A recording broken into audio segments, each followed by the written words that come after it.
Hi everyone, welcome to today's video. Today I'm going to show you how to make these beautiful vintage inspired hangers.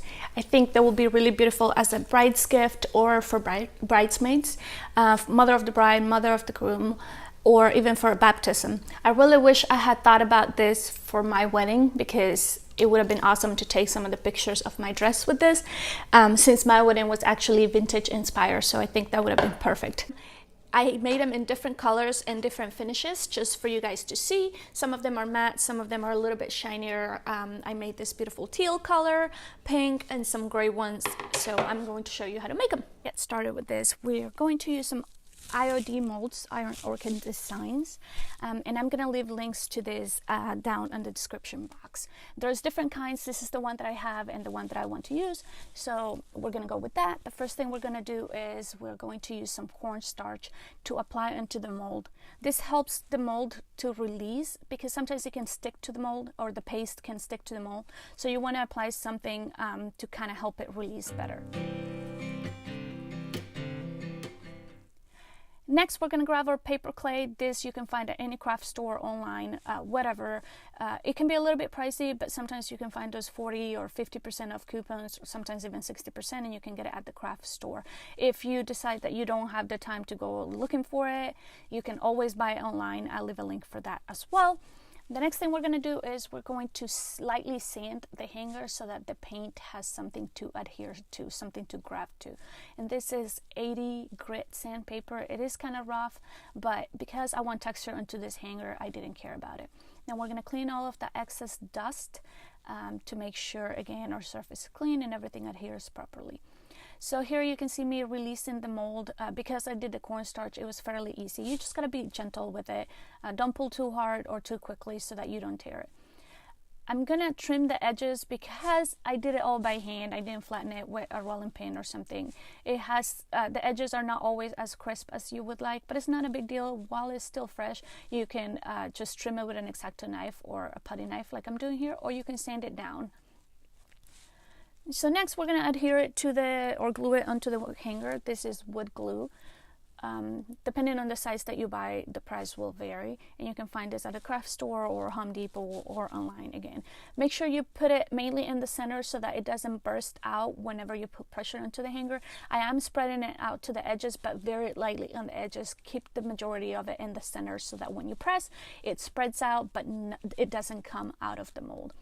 So that's what I'm doing. I'm going to apply some light pressure to make sure all of the surface is making contact and it stays very flat against the hanger. And then I'm going to tape it down. You can use a clamp for this if you have one. Because my mold is still a little bit damp, I don't want to use a clamp because I don't want to put that much pressure and risk squishing the mold. Ideally, you would let this molds dry overnight, or not the mold, yeah, the mold. You would let them dry overnight and then use them when they are already dry. I didn't wait until it was completely dry. It's not that big of a deal, to be honest. You just want it to dry enough so that it stops shrinking. Next, we're going to paint a base coat onto the hanger, and this is DIY White Swan. This is the clay based paint, and I really like it. It's really thick, which is awesome, and this one was an old can, so it was already hardening, and it's giving me more texture to add onto the hanger. The next thing we're going to do, once it's dry, we're going to apply our color that we choose. This is Tea Rose from Dixie Belle, another one of my favorite paints, and we're going to apply it in every direction. We don't care if it's smooth because, again, we want that texture into the hanger for the wax to sink into. So you'll see me here applying it in every direction. It doesn't really matter. Just make sure your hanger is entirely coated.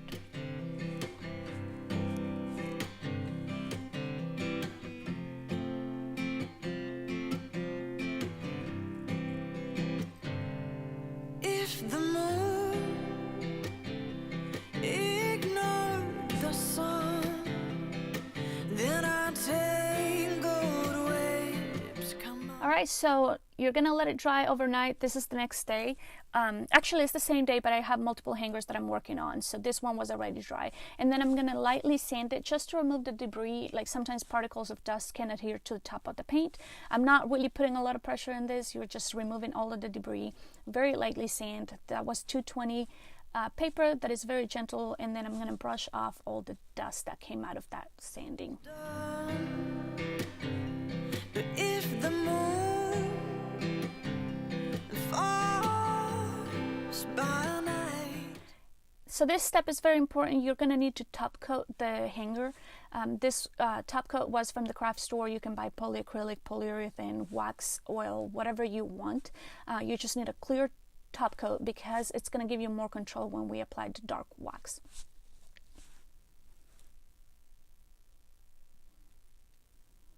So this is dark wax from DIY. It is a 4-ounce can of wax, and then I got this brush from the craft store. It is on the stenciling section. It's just a flat top, really dense brush. And you're gonna want to grab a little bit of wax. With dark wax, a little goes a long way. Just make sure you cover the entire hanger and do not panic. We top coated this, so all of this is gonna come off really easily. That is the purpose of that top coat, and to give you more control. So go ahead and coat the entire hanger with the dark wax. Then our faithful bodies won't die, and they'll say where. Alright, next you're going to need a lint-free rag. I've been using this one already. It is a microfiber that I got from Sam's. You're going to wipe off all of the excess dark wax. We're not waiting, we're not letting it sit. We are going to wipe it off immediately, and you'll see that only the lower parts of the texture will have the dark wax left. That is what we want. You'll see here that I have a little splotchy section. I don't know what happened there. Maybe I didn't coat it with dark wax, but a good trick is to grab some clear wax. This is Dixie Belle clear wax. It looks white, but it's actually clear. So that can work as an eraser. Go ahead and grab it and then rub off any splotchiness, or if you went too crazy with the dark wax, you can take it off by doing this trick. Did we go?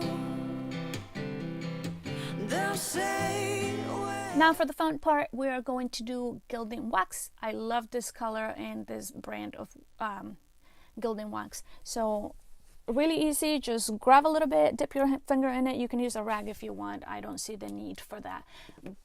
Dip it into there and then put it on the high points of the hanger or the applique.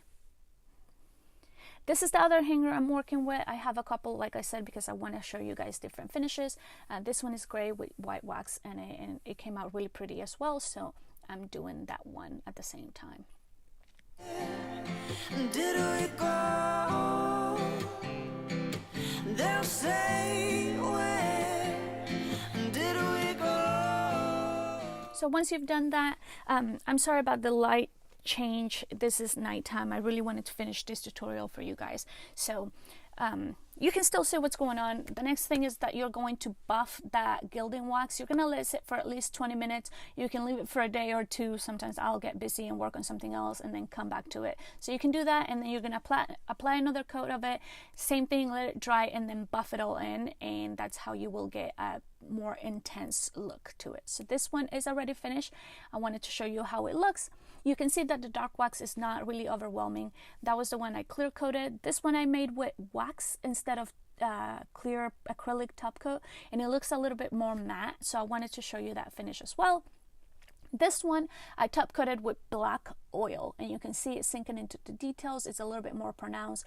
It is a little bit shiny, but not quite as shiny as polyacrylic, and they will all dry and harden and cure, so don't worry about that.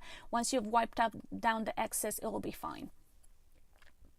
And then finally, this is a gray one, and I did a white wax on this because I thought the contrast was really pretty. You can see there how it looks. You can see all of the white in it.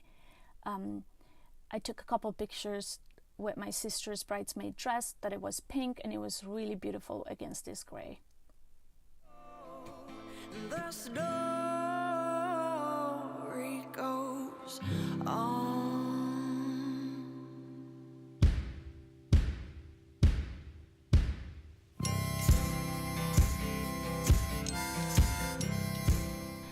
All right, you guys, that is it for today's video. I hope that you enjoyed it and that you learned something cool, and hopefully this helps you out if you are planning your wedding and you are crafty and would like to make some of this stuff yourself.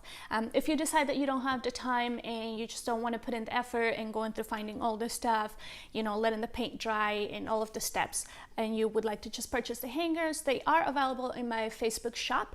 I will leave links down below for my Facebook and Instagram. It would really mean a lot if you guys liked and follow. Since I am new to this, every follow and like definitely counts. I will be posting more videos coming up, and I hope that you guys enjoy my channel. Don't forget to visit Catalina's Dainty Designs on Facebook and Instagram for more DIY. Thank you.